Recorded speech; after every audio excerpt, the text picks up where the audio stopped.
Hello everyone, welcome to Pratap academy. कैसे students आप सभी लोग। तो स्टूडेंट्स, कल हम लोगों ने पॉलिनोमियल जो चैप्टर 2 था क्लास 10th का, जो मैथ्स का, उसको हमने रिवीजन कर लिया था। आज बारी है chapter 3 pair of linear equation in 2 variable. तो आइए स्टूडेंट्स इस वीडियो को शुरू करें। तो स्टूडेंट्स, आपका जो चैप्टर का टाइटल है वो है आपका pair of linear equation in 2 variable. तो इसमें थोड़ी सी चीज़ों को हम लोग समझते हैं कि यार लीनियर का मतलब क्या होता है और इक्वेशन का क्या मतलब होता है।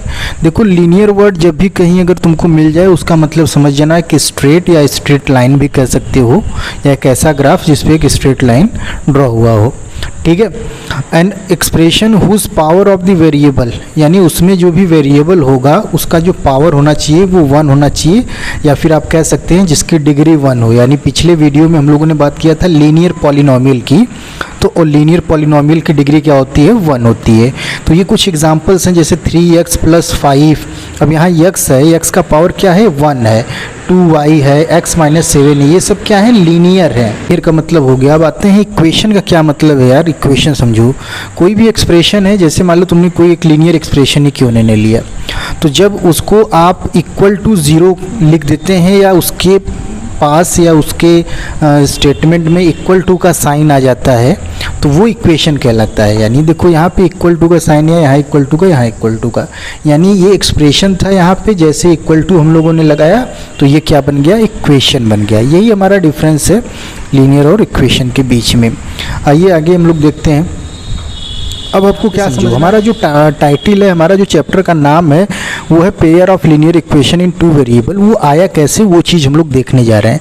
जैसे कुछ एग्जांपल्स आप और लेते हैं, तो यहाँ पे जो एग्जांपल आप देख रहे हैं, जैसे 3x + 5 = 0 है, 5y + 12 = 0 है, 3x = 12 है, 2x + 3y = 7 है, x - 3y = 5 है, x + y = 7 है। यहाँ पे आप देख रहे होंगे कि केवल और केवल आपको एक वेरिएबल दिख रहा होगा, जैसे यहाँ पे x है, यहाँ y है, यहाँ x है, तो इसको बोलेंगे लीनियर इक्वेशन इन 1 वेरिएबल। और यहाँ पे आप देख रहे हैं x भी है, y भी है, x भी है, y भी, यानी यहाँ वेरिएबल कितना है? 2 है। तो ये हो गया हमारा लीनियर इक्वेशन इन 2 वेरिएबल। तो यानी हमको जो चैप्टर में पढ़ना है अपने, वो है पेयर। पेयर का मतलब जोड़ा, यानी 2 ऐसे इक्वेशन का जो पेयर है यही कहलाएगा pair of linear equation in 2 variable. यानी पहला इक्वेशन हमारा हो जाएगा a1x + b1y + c1 = 0, a2x + b2y + c2 = 0। ये जो इक्वेशन है भाई, ये वाला, ये हमारा क्या है? Pair of linear equation in 2 variable. तो आगे बात करते हैं हम लोग। हमको क्या करना है क्लास 10th में? ये जो आपके इक्वेशंस हैं इनको सॉल्व करना है। सॉल्व करके, यानी x और y जो था, जैसे आपने लिया था a1x + b1y + c1 = 0, जहाँ पे x और y था, x और y की वैल्यू को फाइंड करना ही सोल्यूशन कहलाता है। जैसे यहाँ पे एक एग्जांपल के तौर पे x + y = 8 है और 2x + y = 12 है। सॉल्व करने पे x की वैल्यू 4 आ रही है, y की वैल्यू 4 आ रही है। तो ये जो 4 और 4 आया x और y का, यही सोल्यूशन है। इसी को बोलेंगे this is known as the solution of pair of linear equation in 2 variables. ठीक है। तो आइए हम लोग आगे बढ़ते हैं। अब मेथड्स क्या हैं? कोई भी आपके पास लीनियर इक्वेशन आ गया तो उसको आप सॉल्व करेंगे तो उसके कितने मेथड्स हैं वो समझो। तो टोटल 2 मेथड है, ग्राफिकल मेथड है, अलजेब्रिक मेथड है। यानी ग्राफ के माध्यम से जब आप सॉल्व करेंगे तो उसका एक सोल्यूशन हो जाएगा, और अलजेब्रिक मेथड जो आपको क्लास 10th में इस समय पढ़ना है। अलजेब्रिक मेथड में टोटल 3 होता है, लेकिन आपको क्या है? 2 ही पढ़ना है, सब्स्टिट्यूशन मेथड और एलिमिनेशन। तो लेटेस्ट सिलेबस के अकॉर्डिंग इसका रिवीजन हम लोग कर रहे हैं। ठीक है। तो अब जैसे यहाँ पे एक आपको बुक में एक टेबल बन के दिएगा कि अगर 2 इक्वेशन दिए गए हैं, 2 पेयर ऑफ लाइंस दिए गए हैं, a1x + b1y + c1 = 0 के इक्वल, और a2x + b2y + c2 = 0, तो उसमें आपको बहुत याद करना है, बहुत इंपॉर्टेंट ये हो जाता है कि अगर a1/a2 is not equal to b1/b2, अगर ये ऐसा नहीं होता है तो इंटरसेक्टिंग लाइंस होती हैं, यानी ग्राफ इनका इंटरसेक्ट करेगा और इनके पास कितने सोल्यूशन होंगे? Exactly 1 solution. इस चीज़ का आपको ध्यान देना है यार। ठीक है। ये कंडीशन बहुत इंपॉर्टेंट है, तीनों बहुत ज़्यादा इंपॉर्टेंट, इसको पढ़ लेना पड़ेगा। कई बार क्या होता है, आपको मतलब फंसाने के लिए ये पैरेलल वाला कंडीशन दे देगा और कहेगा फाइंड द सॉल्यूशन, तो आप इसको समझने पाएंगे। a1/a2 equal to b1/b2 equal to c1/c2। तो कोइंसिडेंट मतलब एक लाइन के ऊपर दूसरी लाइन अगर आ जाती है तो उसमें कितने सोल्यूशन हो जाएंगे, इनफाइनाइटली मेनी सोल्यूशन हो जाएंगे। इसके बाद क्या है, a1/a2 equal to b1/b2 is not equal to c1/c2। तो ये हो गया पैरेलल लाइंस की कंडीशन हो जाएंगी, जहाँ पे आपको क्या मिलेगा, नो सोल्यूशन। जब भी दो लाइंस पैरेलल होती हैं तो सोल्यूशन नहीं मिलता है। सोल्यूशन मिलेगा कब, जब क्या हो जाएगा, दोनों लाइंस या आपस में क्रॉस करेंगी या टच करेंगी। तो जब भी सोल्यूशन मिलता है तो उसको हम बोलते हैं, वो केस किस चीज़ का है, कंसिस्टेंट का है। अगर सोल्यूशन नहीं मिलेगा तो किस चीज़ का केस है, इनकंसिस्टेंट का केस है।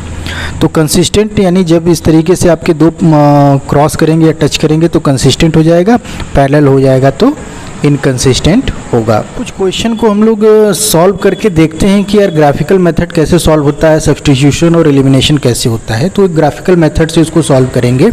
तो इक्वेशन मैंने लिया x + 3y = 6 है, 2x - 3y = 12 है। तो यहाँ पे आप क्या करेंगे, इस तरीके से आप पॉइंट्स लेते हैं, क्योंकि एक लाइन ड्रॉ करने के लिए 2 पॉइंट्स की रिक्वायरमेंट होती है। तो आप क्या करेंगे, इस तरीके से बना लेंगे। बनाने के बाद आप ये बना लेंगे। अब जब 2 पॉइंट्स आ गए तो आप क्या करेंगे, ग्राफ को प्लॉट करेंगे। ग्राफ प्लॉट करने के लिए इस तरीके से आप आएंगे। तो ग्राफ जब आप बन जाएगा तो यहाँ जो इंटरसेक्टिंग पॉइंट्स है वही उसका सोल्यूशन होता है, यानी इसका सोल्यूशन क्या मिल गया, 6 और 0। अगर आप चेक करना चाहते हैं तो इस इक्वेशन में x + 3y = 6 की जगह x की वैल्यू 6 और y की वैल्यू 0 रख दीजिए। LHS = RHS आपको मिल जाएगा। अब हम लोग बात करने जा रहे हैं कि सब्स्टिट्यूशन मेथड कैसे सॉल्व होता है। देख लो, एक क्वेश्चन देख के लेते हैं। क्वेश्चन है आपका क्या है, जब भी क्वेश्चन में आपको सब्स्टिट्यूशन मेथड सॉल्व करने के लिए बोलेगा कि solve by the substitution method. x + 2y = 3 है, 7x - 15y = 2 है।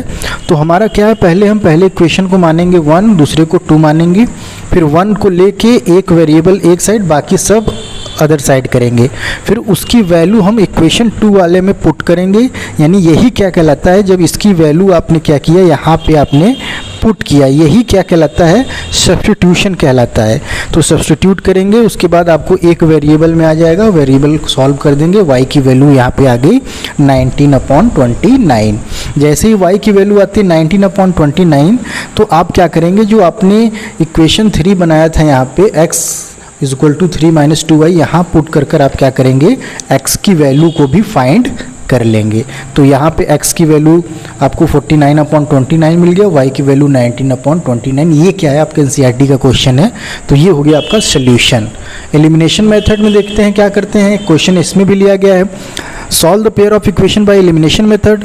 तो यहाँ 9x - 4y = 2000 है, 7x - 3y = 2000 है। तो भाई एक को फर्स्ट मान लो, एक दूसरे को सेकेंड मान लो। तो फर्स्ट सेकेंड में अब हमको करना क्या होता है कि किसी एक को एलिमिनेट करना है, यानी x या y में से किसी एक को एलिमिनेट करना है। तो हम उसके कोफिशिएंट को क्या करेंगे, सेम बनाएंगे। जैसे मान लेते हैं हमको यहाँ पे y को एलिमिनेट करना है।